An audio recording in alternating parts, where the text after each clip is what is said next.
Hoje teremos um DR em família, né? Somos primos gêmeos. Sou Carlinhos Silvério, professor de Química. Léo Silvério, professor de Geografia. Estamos juntos aí para falar sobre o que hoje? Solos. Solos. E de que maneira solos pode parecer interessante? Os de guitarra.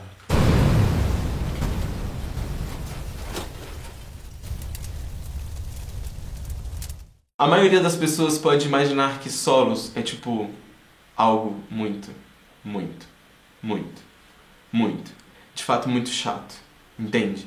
Tipo, por que será que eu tenho que ficar estudando terra? A questão é, solos não são simplesmente terra. Terra é um termo genérico demais. O que é solo? Algo que eu posso plantar a mandioca.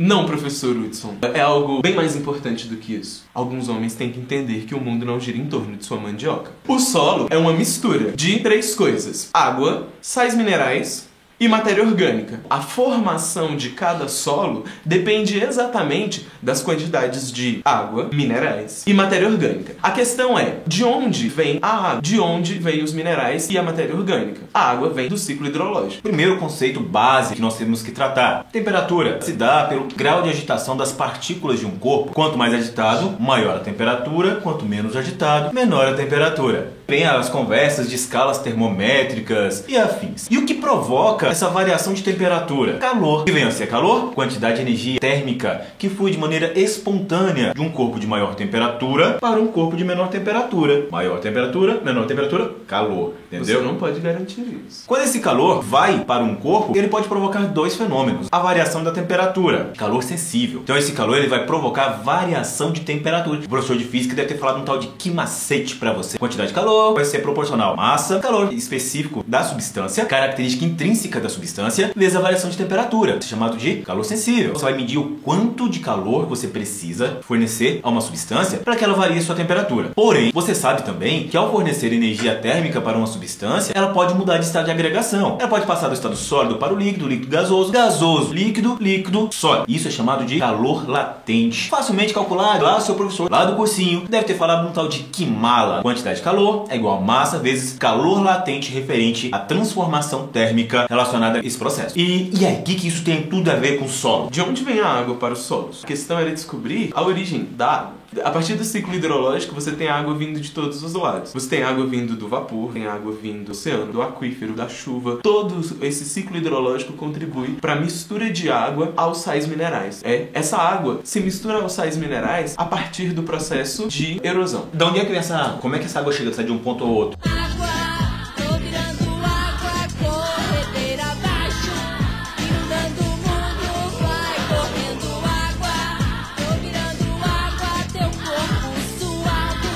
É um processo térmico também.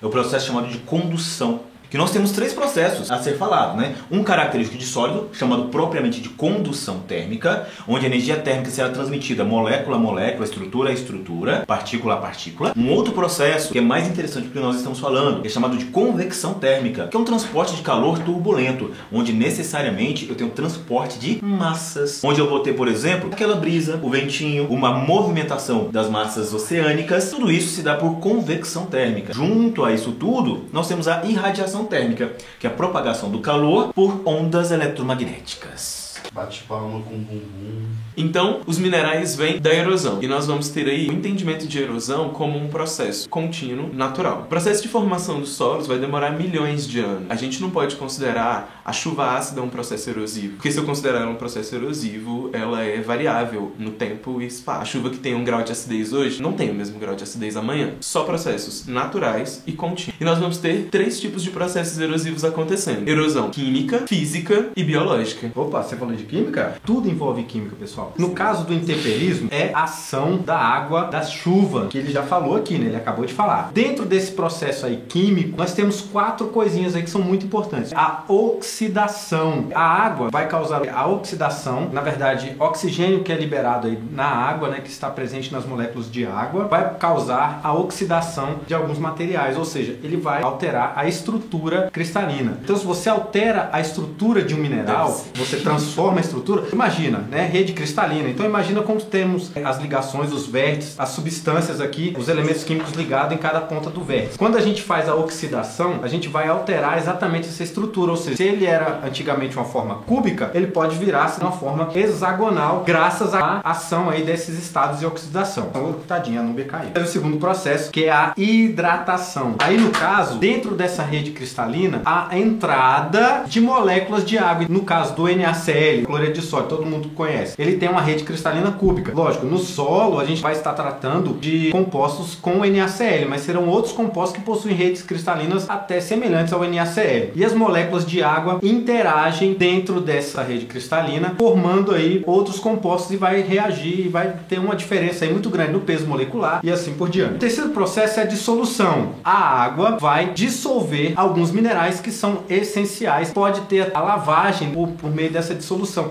Ele pode sair de um local que era para ser específico para um tipo de plantação, né, uma determinada substância necessária para uma certa planta, e vai ser transportada, acaba caindo nos rios, nos lagos, se perde aí no mundo. Quarto é a hidrólise. Nós temos aí, no caso, muitos silicatos nos solos, né, primo? Então nós temos silicatos. Silicatos vem de qual palavra? Silício.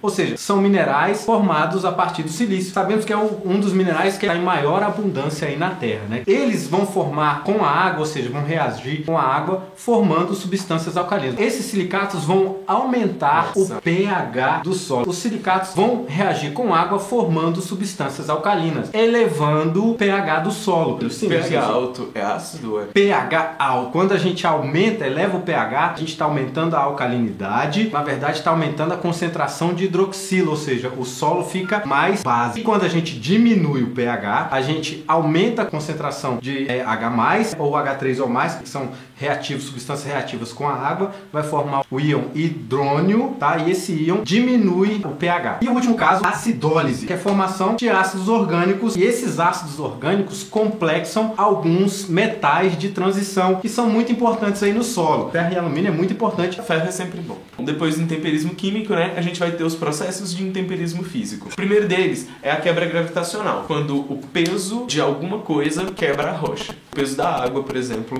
pode quebrar a rocha. As ondas batendo na praia... As ondas das marés, né, primo? As ondas das marés, né? Isso. Ou então uma cachoeira, uma parada nesse estilo. Depois a gente tem a lixiviação, é o arraste. Tipo enxurrada. Enxurrada vem causando atrito superficial sobre a rocha. E isso vai fazendo com que a rocha se desescame. Ela vai se quebrando em pedaços menores que a gente chama de sedimento. A cheia dos rios tem a ver, mas o processo de lixiviação é independente do processo de cheia. Porque, veja, curso d'água, ao passar pelo terreno, vai lixando, lixiviando o terreno. Bom, a gente tem que entender que a gente tem uma série de diferentes processos erosivos. Se você tem um processo erosivo por quebra, como é o caso da quebra gravitacional, ou se você tem um processo erosivo por lixiviação, se você tem um processo erosivo por erosão química, dependendo da região do planeta que você esteja, se naquela região acontecem mais processos erosivos, necessariamente o solo dele vai ser mais intemperizado, serão solos mais profundos. A resistência mineral provavelmente não vai suportar tantos agentes erosivos juntos ao mesmo tempo. Depois do processo de lixiviação que a água faz, é preciso lembrar que o vento também faz processo de lixiviação. Quando você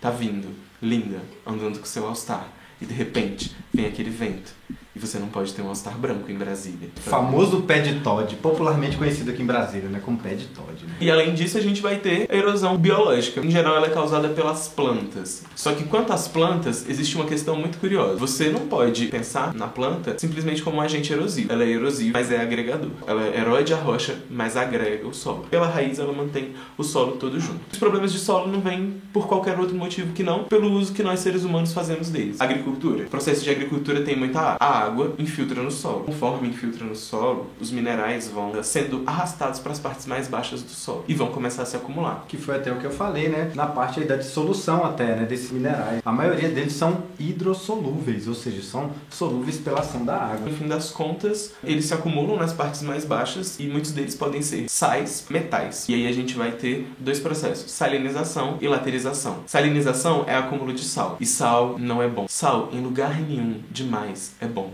Pro solo também não é bom. Quando as raízes começarem a crescer, elas necessariamente vão ressecar. E com os metais vai acontecer a mesma coisa. O processo de acúmulo de manganês, bauxita ou ferro nas camadas mais inferiores do solo também vai causar ressecamento da raiz da planta. E aí, no fim das contas, esses processos de perda de fertilidade do solo podem ser tão graves, que pode começar um processo de desertificação. E um processo de desertificação pode ser tão grave, que um dia a gente pode viver num lugar tipo o filme Aqua, da Sandy.